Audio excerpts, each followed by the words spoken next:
All right, everybody, welcome back to the #1 television program in the history of the entire universe. I am Brian Lee Durfee, author of The Forgetting Moon, The Blackest Heart, and The Lonesome Crown, all three books published by Simon & Schuster's Saga Press. Today I'm going to be reviewing The Alienist, the novel, along with The Alienist, the mini-series, which is based upon the novel. So we'll be talking about both back and forth here a little bit.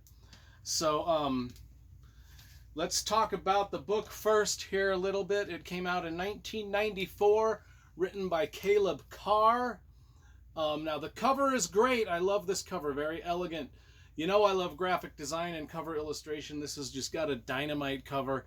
It's got this shadowy figure. You can tell it's from some bygone age. The foil on it is great. The backside is dope.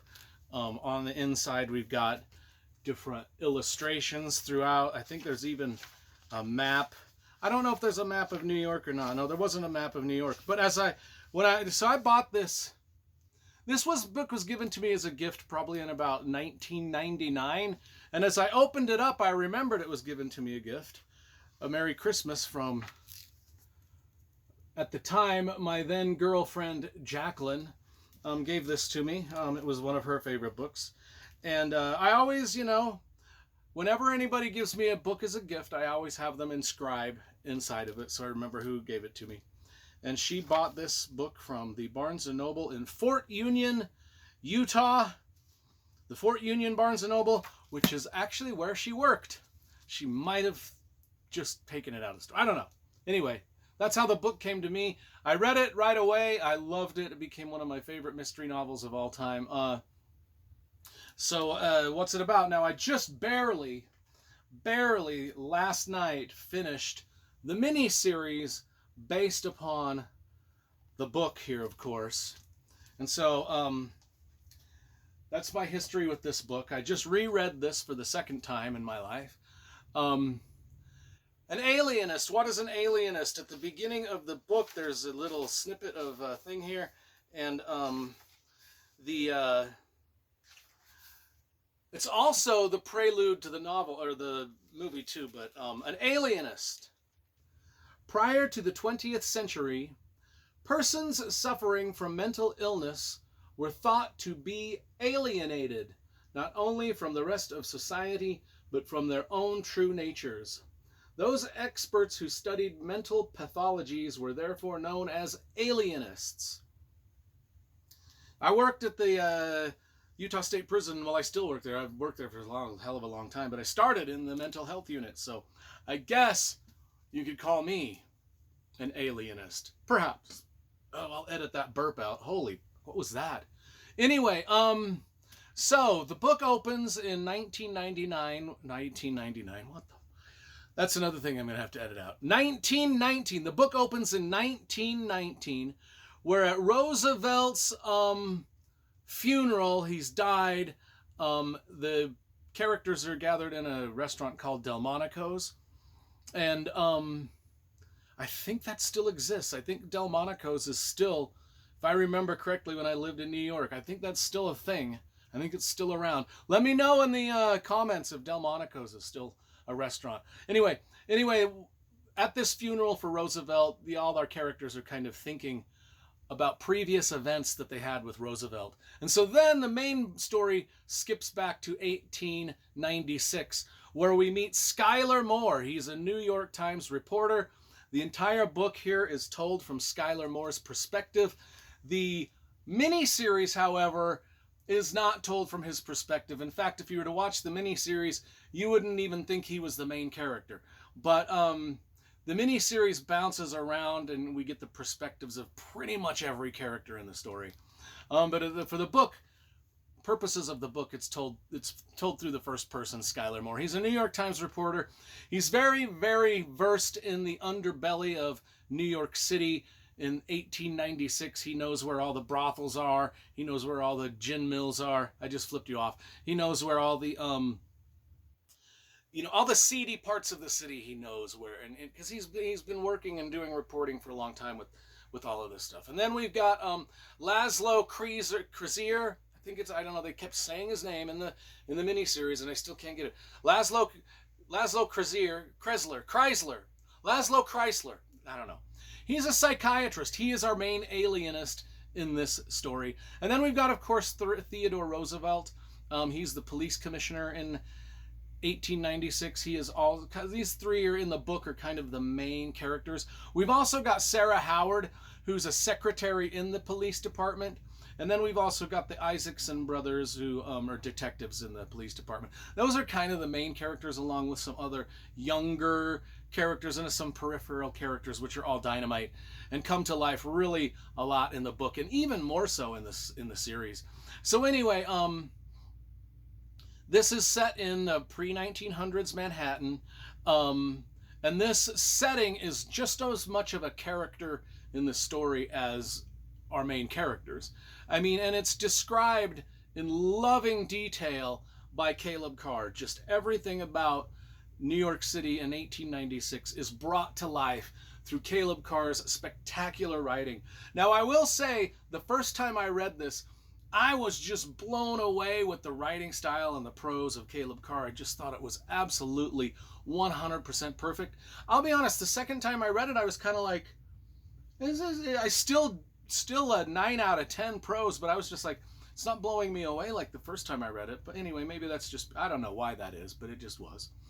So what is the story about? Well, people are dying in, well, they find a dead body, and it's a young boy, a young prostitute boy, and certain things are done to the boy's body, very specific things. I won't get into that because that's part of the fun of reading the book and watching the movie, is sort of as they dissect the forensic part of the murder scenes, and they're kind of doing it in secret because Theodore Roosevelt is like, he's the police commissioner, and he wants a different perspective on these murders than just his regular police detectives would give. So he kind of hires Skylar Moore and Laszlo Chrysler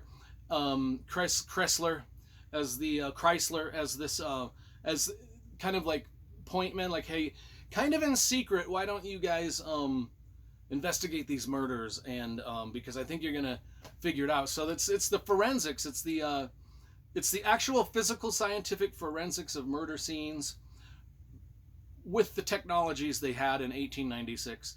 The discovery of fingerprinting is brought up in this. There's a lot of forensic discoveries and things that come up in this that we use today. And then also something that hadn't been done before was using psychological profiles to figure out who a killer might be. And that's where our alienist comes in, Dr. Laszlo Chrysler. He comes in and he's the one that's looking at these murders from the perspective of, okay, what type of person would do this? Considering the clues that we're getting from the different bodies, because it is a serial killer, there's a lot more deaths than just the first one. This is an ongoing serial killer investigation where dead bodies are found here and there, and they're always the same type of dead bodies. They're always a young male prostitute. And so they go into these prostitution dens, they go into these prostitution rings, and they try to figure out what the lifestyle is like of the prostitutes and the people that go to visit these prostitutes. Maybe they know that that's where their first lead is okay, every death we have is one of these type of young men. Who goes to these places? What is their profile? What do they have all in common? How can we narrow it down to a specific person? All through psychological, all through just like studying, the different, just by getting to know people that are in this world, they can kind of narrow down what type of person might the murderer be, along with the forensic evidence that they're gathering. And it's just an absolutely cool book. I mean, this book, when it first came out, was it was one of the big sellers. It was like the Da Vinci Code of its time. It was like the Twilight of its time. It was a big seller. And rightfully so, because it's just a great, great story told by a great writer with a great writing style about characters that you care about.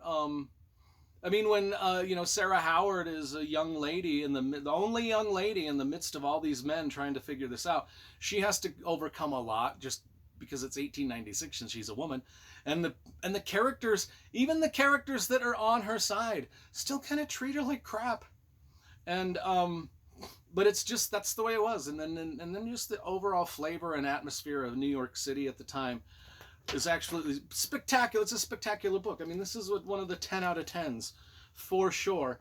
And the movie, I haven't really talked about much, but I will say the movie was one of the I mean, I was going in with low expectations because it's done by TNT, and TNT doesn't really strike me as one of those television stations that was really that, whatever. But man, this was good. This was filmed so gorgeously. I mean, for the cinematography, the set design, everything going on in this film was so good, pretty, and beautiful to look at. Even in the grim scenes, even in the grim murder scenes in the grimmer parts of New York City, it was still just filled with so much grand set design, and the lighting was just spot on perfect, and the acting was great. And there's actors in this movie that you would recognize. I think this guy from The Hobbit is in it. There's one kid, the one detective, one of the Isaacson brothers was one of the main people in Big Love of HBO, and then you had, of course, Dakota Fanning, and then a bunch of others. I mean, there's a lot of familiar faces in this. What's her name? Sean Young is in it. It's just super. I mean, everybody does such a fantastic job. From the actors all the way to the set designers to the editors. I mean, it was just a beautifully shot. I was really went in with such low expectations and came out just loving every minute of the movie. So I'm giving the movie. I mean, and another thing is, I knew they were using CGI in some spots just for background sets and things, but I couldn't spot it. I knew it was there because I'm like, there's no way they built all of this by hand just to shoot this 12-second scene. So I know that a lot of the backgrounds were CGI, but it was seamless. I couldn't tell where the real set stopped and the fake set began. Just absolutely good. I mean, slow. It's a slow burn, like the book. I mean, the book is not a slow burn. I mean, I think this one took a lot of more time to develop things and show us different perspectives of different characters. And so the movie really kind of expanded on the book quite a bit. So the movie and the book aren't really exact. They're fairly close. It's just the movie actually gives you quite a bit more, which is, you really don't get that from an adaptation. But I liked it. This movie was super cool too. So and it's 10 episodes long, so it's like 10 hours. But anyway, there you go.